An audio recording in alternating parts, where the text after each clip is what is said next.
the rebel council. Had he made a mistake, sending her to the ruins? No. He knew they could trust each other. He could trust her because she never broke her word. And she could trust him because she could see right through him. Well, she'd probably be there well before him. She at least didn't have to fight her way through rainstorms of ravens.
Funny about librarians.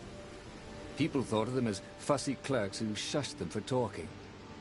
But the librarians thought of their books as sacred, and themselves as priests in a temple of knowledge. Who knew they were willing to die to protect it?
what I hate about you guys?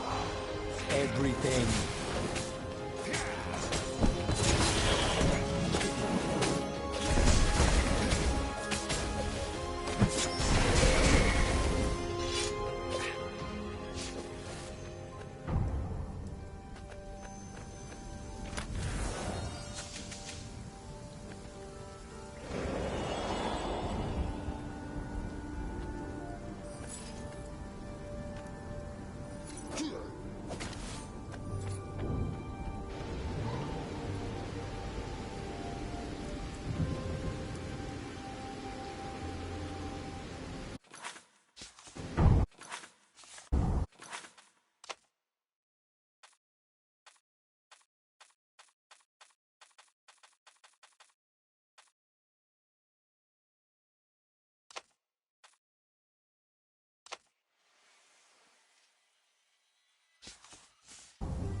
How could you convince a firewall you're its friend?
As he came around the bend, there was Lupino, unconscious on the side of the path. And Renata could smell a familiar, sweet, smoky scent. Who? Zenobia. It had to be. She never used a combat spell when she could use drowsy gas. That meant she had the Iblis Stone. What would it do to her? She hated her father now. She'd kill him for sure. The Council wouldn't mind if she killed the Emperor, but murdering her father would destroy her. He had to get to whatever ledge she was on and talk her down from it.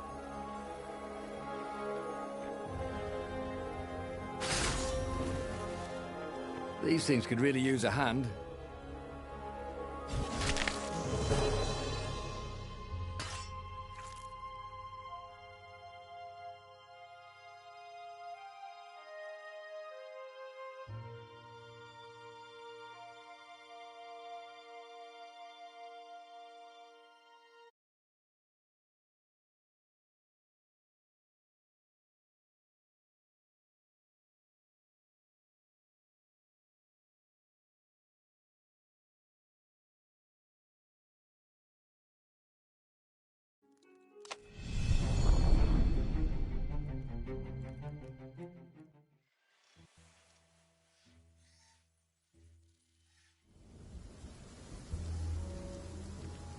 What had Zenobia gone off to do?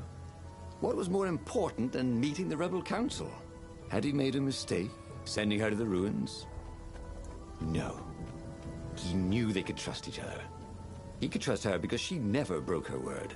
And she could trust him because she could see right through him. Well, she'd probably be there well before him. She at least didn't have to fight her way through rainstorms of ravens.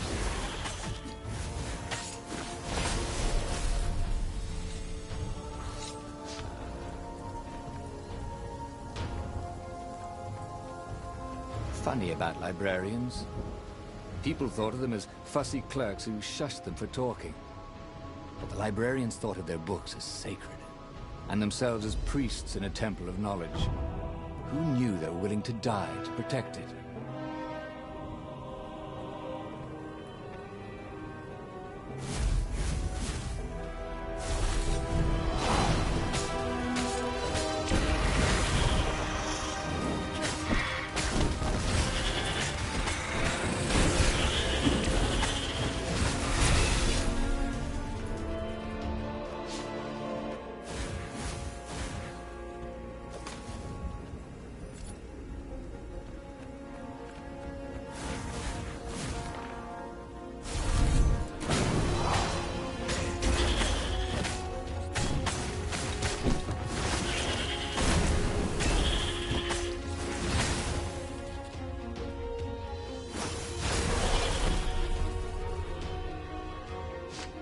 As he came around the bend, there was Lupino, unconscious on the side of the path. And Renato could smell a familiar, sweet, smoky scent. Who? Zenobia. It had to be. She never used a combat spell when she could use drowsy gas. That meant she had the Iblis stone. What would it do to her? She hated her father now. She'd kill him for sure. The council wouldn't mind if she killed the Emperor, but murdering her father would destroy her. He had to get to whatever ledge she was on and talk her down from it.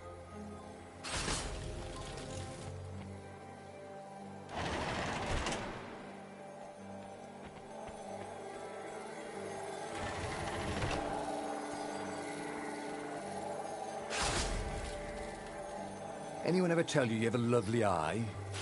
No?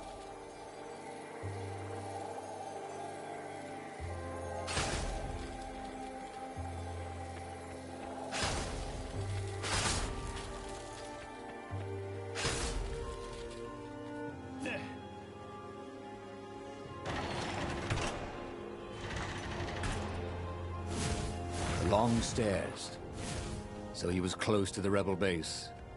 Nothing was on fire. So far, so good.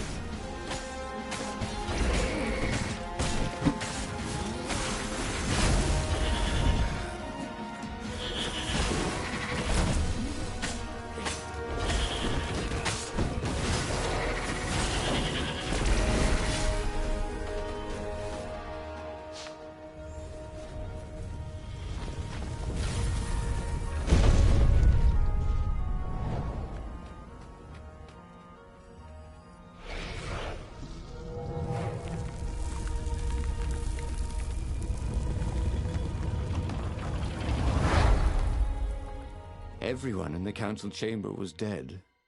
Zenobia stood shivering in the courtyard, drenched in blood. Why? He managed. They started arguing with me. I lost my temper and I wanted their blood. Well, not me. The stone did. Why did you take it from Lupino? I had a plan. You had a stupid plan. she said. I'm going to go kill my father now. No, you can't. You'll just take his place. You'll become worse than him. Get out of my way, or I'll kill you too.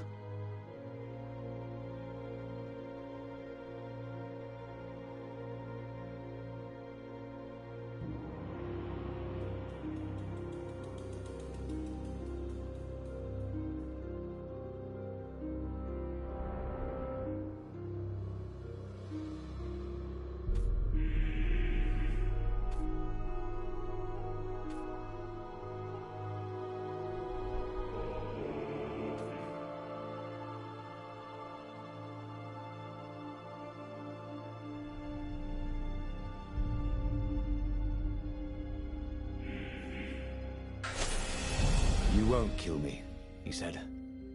And I won't let you kill the Emperor. Enraged, she raised the sword. You hate him too? He could sense the Iblastone, yearning for his death. But she didn't strike. If you kill him, he'll destroy you. I know you. Shut up! She shouted, her sword trembling. I won't lose you again. Not for anything. Get away from me, he said, and he was very close. I can't lose you again. And he was in reach of her sword now. I hate him! I hate you too! I love you, he said for the very first time. And then she was weeping. He was holding her. The sword had dropped from her hand. He glanced at the Iblastone. It was no longer the black of the void. It looked like coal. No. It glowed, like a cinder. It was crackling, burning, crumbling into ashes. You've always loved me, haven't you? She said. She was weak. The stone had taken so much from her. Always, he said. She staggered as he helped her up. Let me take you away. Where? The island of Avalon. The sisters will heal you. He'll follow us. Then we need the Farfarer, the fastest ship in the Empire.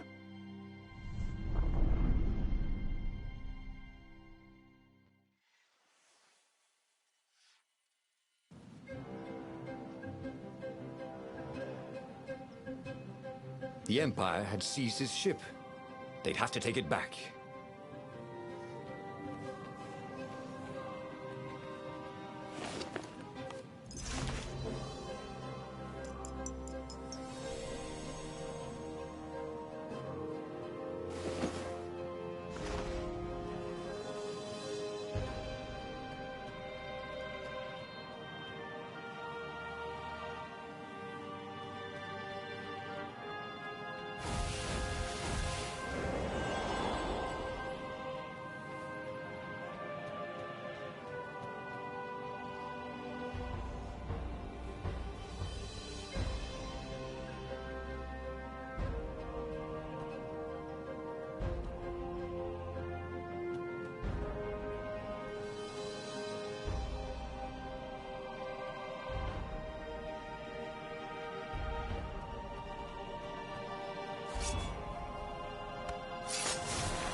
There it was again.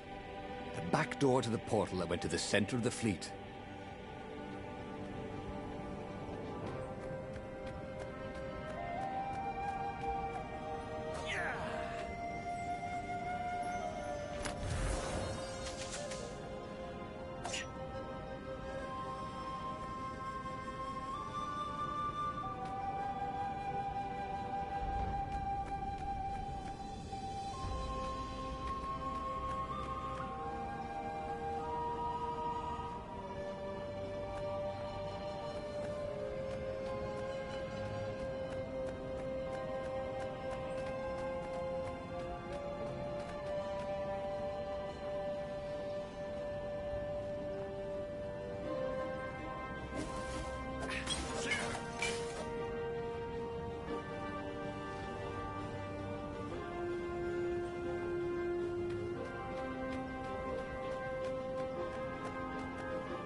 And there it was, his beautiful skycraft, the Farfarer. Though it fare very far indeed, beyond the Empire, beyond the reach of the Empire, to the mystical island of Avalon. He didn't know exactly where it was, but he knew he could find it. And they would find peace there. Second star on the right, and straight on till morning, laughed Zenobia. And they laughed together for the first time in a long time.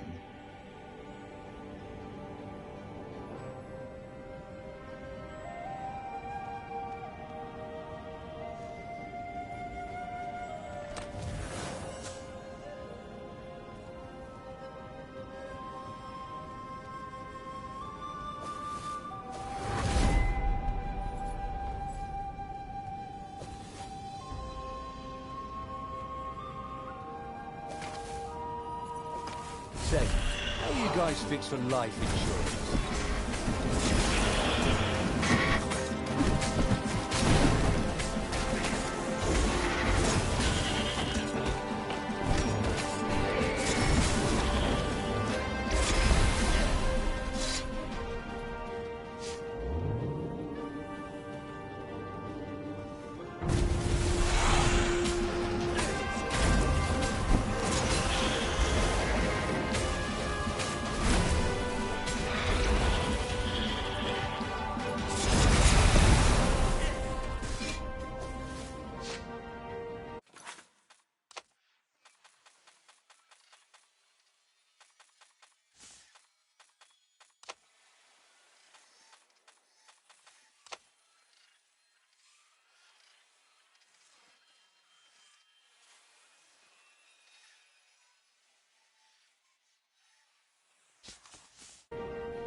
But they did not go unnoticed.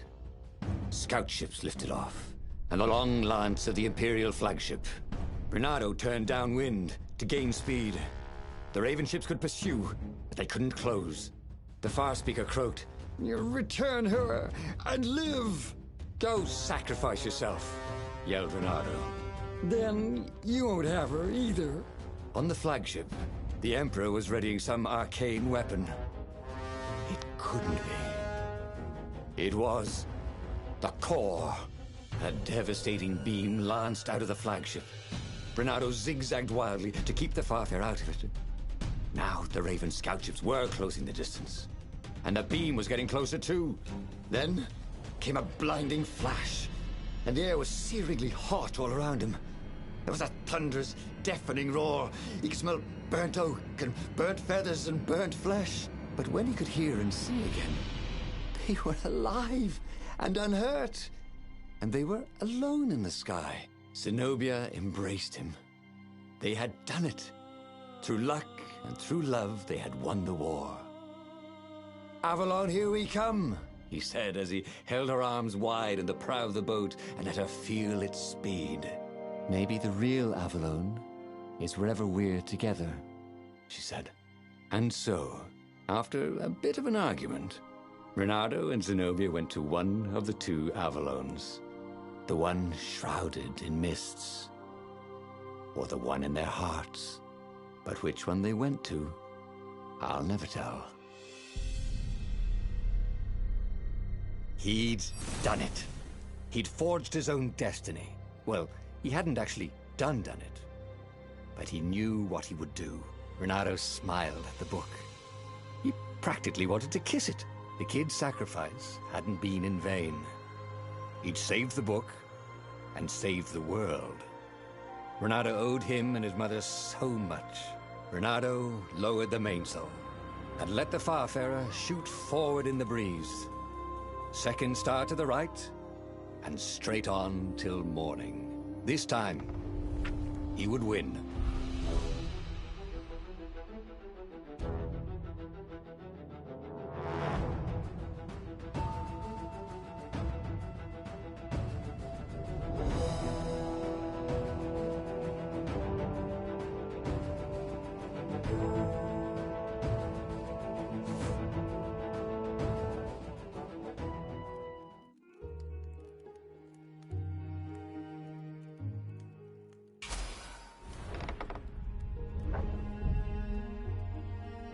The clouds parted over the Isles of Boreas. It was time to choose. The rebellion was in trouble. Ravens were scouting for the secret rebel base. They needed a game changer. Pieces of the Sky Ripper had surfaced. Reynardo knew that using it could go catastrophically wrong. But he was sure he could figure out how to use it safely. Also, a temple had risen out of empty desert. The Iblis stone was hidden there. It was a dangerous artifact. It could corrupt its user into a bloodthirsty monster. Maybe he could find a way to use it, to take its power without surrendering to its wickedness. And also, his old friend Lupino needed rescuing. Of course, Reynardo had a pretty strong suspicion that Lupino had betrayed the rebellion, and he had a gut feeling that he needed to use that to his advantage.